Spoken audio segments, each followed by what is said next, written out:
Allez, ciao les petits potes. Bon, je sais même pas ce que je fous là. Il fait à peu près 2 degrés, mais j'ai envie de faire une vidéo dans un décor un peu différent d'habitude. J'avais décidé d'aller au château. Et en fait, ce matin, quand je suis arrivé au château, des gens partant de chez moi, j'avais une impression d'oublier quelque chose. Et moi, quand j'ai cette impression-là, je me trompe jamais. J'avais beau réfléchir, je trouvais pas. Je me disais, mais non, t'as tout. Et je pars. Et j'installe mon matériel vidéo comme maintenant. Je constate que dans ma caméra, il n'y a pas la carte SD. Bon, soit, c'est pas grave. La vue n'était pas aussi fascinante que ce que je pensais. Donc, je suis plutôt venu ici parce qu'en rentrant à la maison, en passant par ici, je me suis dit, tiens, je vais la faire en face du Parlement. Bon, je vais devoir gueuler parce qu'il y a beaucoup de trafic derrière moi. Et là, on va se mettre en mode, eh bien, Pinard Destruction. Rien que ça. Normal, Pinard, t'as passé 1 an à raconter que de la merde sur moi. En même temps, c'est tout ce que t'avais comme thème pour faire des vues, tu vois. Ben, il fallait bien qu'à un moment donné, tu récupères, eh bien, la monnaie de ta pièce, hein. Ben ouais. Bon, ben, c'est reparti pour une de ces vidéos dont seul moi est le secret. Allez, c'est parti. Bon, je vais d'abord commencer par une anecdote sur ce Pinard. Bon, sur l'ancienne chaîne, il y a quelques mois, je vous ai fait une vidéo sur un certain peptide et je vous ai donné des informations sur ce peptide. Là-dessus, ce gros con de Pinard fait une vidéo pour raconter que je raconte que de la merde, que j'ai sûrement récupéré ça sur des sites de stéro et des forums comme ça, alors que moi, je vous le dis tout de suite, j'ai jamais passé même pas 1 seconde sur ce genre de site. Par contre, lui, oui, c'est de là qu'il vous vend des e-books, enfin, qu'il essaye de vendre ses e-books, hein. C'est du copier-coller de tout ce qu'il a récupéré sur Internet, un peu comme le petit barbu, là, qui vous fait des vidéos pour vous lire des études qu'il a trouvées sur Internet, que vous pouvez vous-même lire, et en plus, il vous demande des Tipeee. Ce connard de Pinard, il fait exactement la même chose. Alors, je vais vous raconter un petit peu rapidement l'histoire de cette fameuse vidéo sur ce peptide, hein. En fait, comme d'habitude, j'étais sur mon OSC, comme d'habitude, hein, je regardais YouTube, et en fait, je tombe sur la vidéo d'un Espagnol, un champion de powerlifting du monde, qui s'est converti au bodybuilding, dans lequel il est devenu champion aussi. Et justement, il faisait une vidéo sur ce fameux peptide. Alors j'ai commencé à écouter cette vidéo attentivement, pas tout, parce qu'elle faisait pratiquement 50 minutes, mais j'ai quand même regardé sur Internet rapidement c'était quoi ce peptide, et je me suis rendu compte qu'il était très populaire et assez utilisé, et je me suis dit peut-être que ça vaut le coup que j'en parle aussi. Alors qu'est-ce que j'ai fait moi? D'une façon condensée pour pas vous endormir pendant 50 minutes, eh bien j'ai fait simplement une traduction des points les plus importants de cette vidéo. Donc en fait, tout ce que je vous dis, ça vient de cet Espagnol qui est champion du monde. Et là-dessus, évidemment, ce connard de Pinard qui a jamais fait de compétition, qui n'est même pas un coach, qui n'a pas de vidéo d'entraînement, bref, qui fout rien, il fallait qu'il donne son avis de mythomane. C'était ça l'histoire de cette vidéo, connard. Alors, il a critiqué et raconté de la merde sur les vidéos que je fais pour les souscripteurs, les vidéos premium, alors qu'il n'en connaît même pas, mais absolument pas le contenu, tu vois. Et en fait, là, il se lance dans les souscriptions et il est tellement original qu'il appelle ça lui aussi des premiums. Comme tous les Français de YouTube, vous êtes tous des gros créatifs, tu vois. Il suffit de copier les autres. Il n'y a qu'à voir une grosse majorité de vidéos sur YouTube. Ce sont des petits Français qui ne savent même pas créer leur propre contenu. Et qu'est-ce qu'ils font? Ils prennent des vidéos à sensation anglophone, ils les traduisent, ils récupèrent les images pour en faire un montage rapidement, tu vois. Et voilà, c'est le contenu de leur chaîne. Absolument aucune créativité, on fait que copier les autres, tu vois. Alors, je vais vous expliquer un petit truc très très simple, hein. Parce que le business YouTube, moi je connais, j'ai assez d'expérience déjà là-dedans, tu vois. Bon, écoutez bien, ça va être intéressant.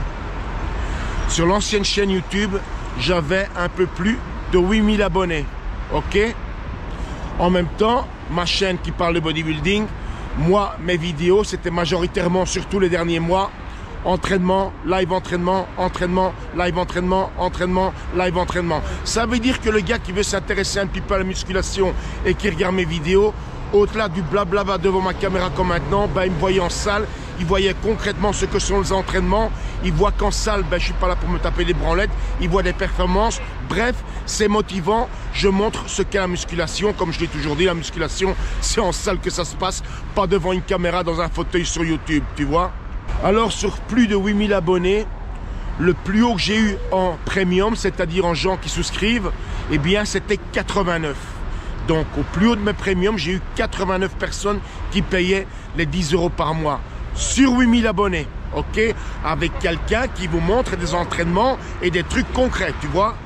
Alors je vous laisse imaginer ce clochard de Pinard avec même pas 2000 abonnés et avec une chaîne où tout ce qu'il fait, ben vous le savez, hein, dans sa cuisine, et bla bla bla bla bla bla. Et moi je, et moi je connais, et le Alberto ci, le Alberto ça, tu vois?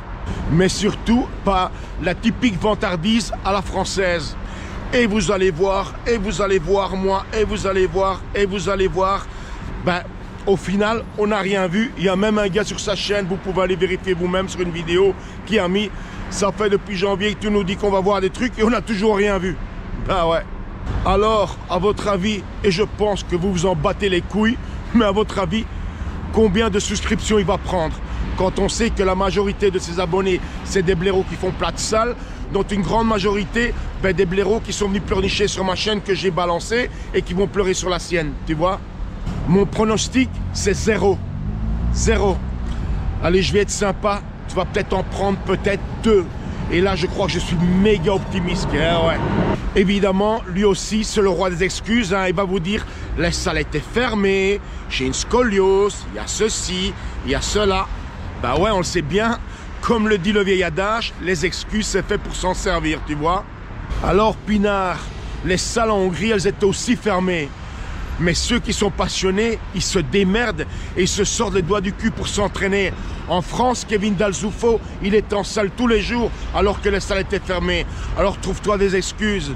Moi, Pinard, il n'y a même pas une semaine, je tapais, tiens-toi bien, 25 répétitions à 120 kg squat. Je sors d'une double hernie discale, connard.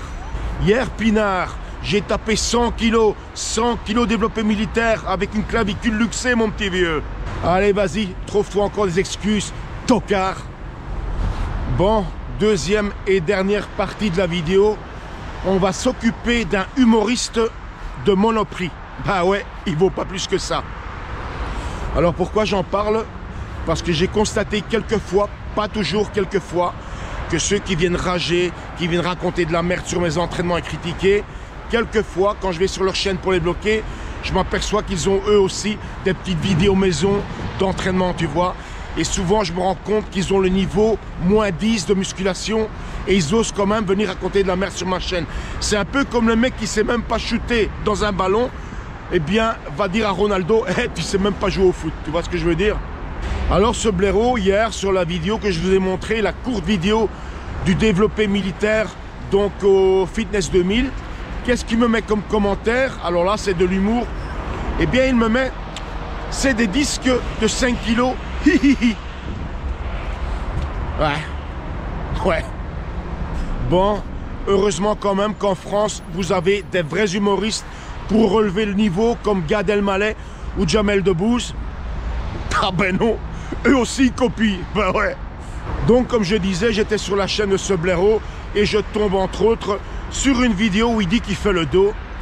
Alors il est chez lui avec une machine bidon de home gym, le genre de machine que vous trouvez au supermarché pour 10 balles 50, tu vois. Une machine avec des lingots, hein, que quand vous faites vos dorsaux, elle fait plus de bruit qu'un vieux diesel en hiver, tu vois. Alors le niveau physique et musculation du mec, je vous en parle même pas. Vous savez, je vais vous dire un truc, hein. Je parle maintenant de musculation grand public. Si vous prenez par exemple 10 Hongrois, parce qu'en Hongrie, il y a une mentalité, une culture du sport, et 10 Français, et bien sur les 10 Hongrois, vous aurez au moins, sans dire de conneries, 6-7 gars qui ont un physique sérieux. Pas des bodybuilders, mais qui ont un physique déjà sérieux de sportif. Et dans ces 7 gars, vous aurez sûrement 3 bodybuilders, tu vois. Alors qu'en France, sur 10 gars, possiblement, vous aurez que des crevettes. C'est comme ça. En Belgique, c'est la même chose. Quoi qu'en musculation, on est quand même un peu plus en avance qu'en France. En parlant de niveau de sport, souvenez-vous cette vidéo que je vous avais montrée à l'époque sur l'ancienne chaîne de la Légion étrangère.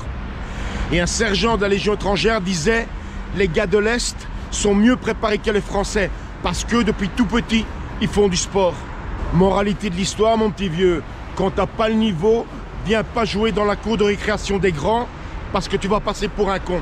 Il faut bien faire une différence entre critique et insulter et dénigrer. C'est pas la même chose.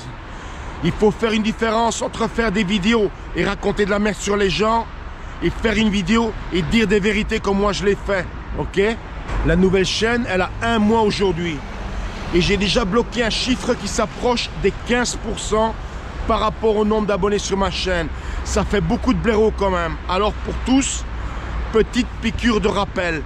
Et comme dirait l'autre, ben c'est pas moi qui l'ai dit. Tu vois, et c'est ça le problème du YouTube français. Alors pas qu'au niveau du feed game, comme les gens croient. C'est plutôt un niveau général français où c'est une critique permanente de l'autre. Alors c'est au niveau politique. C'est au niveau de tout. Hein. Les mecs, ils viennent, ils t'insultent. D'ailleurs, s'inquiète pas, mais moi je me suis fait attaquer des fois par des mecs comme... comment ça s'appelle? Ah, la tronche en biais. Je ne connais pas. Bon ben, si tu veux écouter la suite, tu vas sur la chaîne de Chris, Super Chris Coaching, et tu verras cette vidéo à partir de 15 minutes où il explique de la vie à quel point vous êtes des nazes en France, en tout cas certains d'entre vous. Il faut savoir que beaucoup de Français, c'est quand ils s'expatrient qu'ils comprennent qu'il y a un truc qui tombe par en France. Et ouais, c'est comme ça. Bon, là-dessus, je rentre à la maison parce que je suis gelé et je suis en moto comme vous l'avez vu. Hein, pipote? À tout à l'heure.